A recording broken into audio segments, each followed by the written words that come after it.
Bismillahirrahmanirrahim. Assalamualaikum warahmatullahi wabarakatuh. Hamdan wa syukran lillah wassalatu wassalamu ala nabiyyina Muhammadin ibni Abdillah la nabiyya ba'dah. Rabbi shrah li sadri wa yassir li amri wahlul 'uqdatam min lisani yafqahu qawli. Amma ba'd. Bertemu kembali di Slamet Haryanto Channel, channel pembelajaran pendidikan agama Islam dan budi pekerti.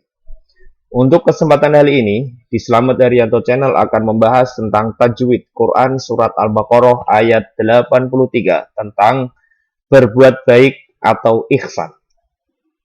Alangkah baiknya, sebelum kita membahas tentang tajwid Quran Surat Al-Baqarah ayat 83, maka kita akan mereview ulang bacaan dari Quran Surat Al-Baqarah ayat 83. Bismillahirrahmanirrahim. Wa idza khadna mitsaqa bani Israila la ta'buduna illallah wa bil walidaini ihsana wa dzil qurba wal yatama wal masakin wa qulu linnasi husnan wa aqimus sholata wa atuz zakah thumma tawallaitum illa qalilan minkum wa antum mu'ridun. Shadaqallahul azim. Yang artinya, dan ingatlah ketika kami mengambil janji dari kaum Bani Israel, janganlah kamu menyembah selain Allah Subhanahu wa ta'ala, dan berbuat baiklah kepada kedua orang tua, kerabat, anak-anak yatim, dan orang-orang miskin. Dan bertutur katalah yang baik kepada sesama manusia. Laksanakanlah sholat dan tunaikanlah zakat. Tetapi kemudian kamu berpaling atau mengingkari, kecuali sebagian kecil dari kaummu, dan kamu masih menjadi pembangkang.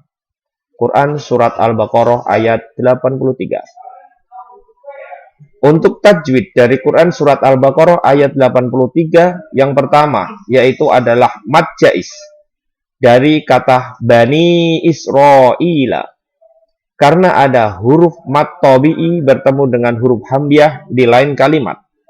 Cara membacanya panjang seperti mad tabi'i, yaitu 2 harokat atau 4 harokat. Yang kedua, Israila, yaitu di situ ada mad wajib karena ada huruf mad yang bertemu dengan huruf hamzah dalam satu kalimat. Cara membacanya yaitu panjang 5 harokat. Yang ketiga ada lam tafkhim. Tafkhim artinya adalah tebal, yaitu illallah, karena ada fathah sebelum lafaz Allah didahului dengan huruf fathah. Karena ada fathah sebelum lafaz jalalah Allah, cara membacanya adalah ditebalkan. Yang kelima, lidaini, yaitu di situ ada mad layin, karena ada tanda baca fathah bertemu dengan huruf ya yang mati atau ya sukun. Cara membacanya sekedar lunak atau lemas. Yang kelima, ada idgham bi ghunnah, yaitu karena ada fathatain bertemu dengan huruf wawu. Cara membacanya yaitu masuk dengan berdengung, yaitu ihsanau. Untuk tajwid yang keenam, yaitu ada lafaz al-qurba. Hukum bacanya adalah al-qamariyah, karena ada huruf al-ta'rif bertemu dengan huruf qaf. Qaf termasuk huruf qamari, dan cara membacanya harus terang dan jelas. Al-qamariyah bisa diartikan sebagai dengan idhar qamari. Yang ketujuh dan kedelapan sama dengan yang keenam, yaitu al-qamariyah. Karena ada huruf al-ta'rif bertemu dengan huruf ya, dan cara membacanya harus terang dan jelas. Yang kedelapan qamariyah lagi, yaitu karena ada huruf al-ta'rif bertemu dengan huruf mim, dan mim termasuk huruf qamari. Yang kesembilan, ada gunnah musyaddadah pada lafaz linnasi. Di sini ada nun bertasydid. Jadi gunnah musyaddadah ketika ada nun atau mim bertasydid. Dan cara membacanya harus berdengung dengan lama. Sebagai contoh, linnasi masih yang ke-10, idgham bi gunnah.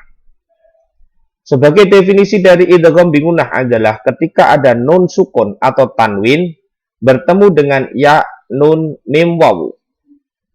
Dan di sini di kata husnawah di sini ada fathah tain bertemu dengan huruf wawu. Wawu termasuk huruf idgham bi gunnah. Cara membacanya yaitu dimasukkan dengan berdengung. Yang ke-11 ada kata as-sholata. Di sini adalah asy-syamsiyah atau bisa dibaca idgham syamsi. Karena ada huruf al-ta'rif bertemu dengan huruf shad. Shad termasuk huruf syamsi. Cara membacanya dimasukkan.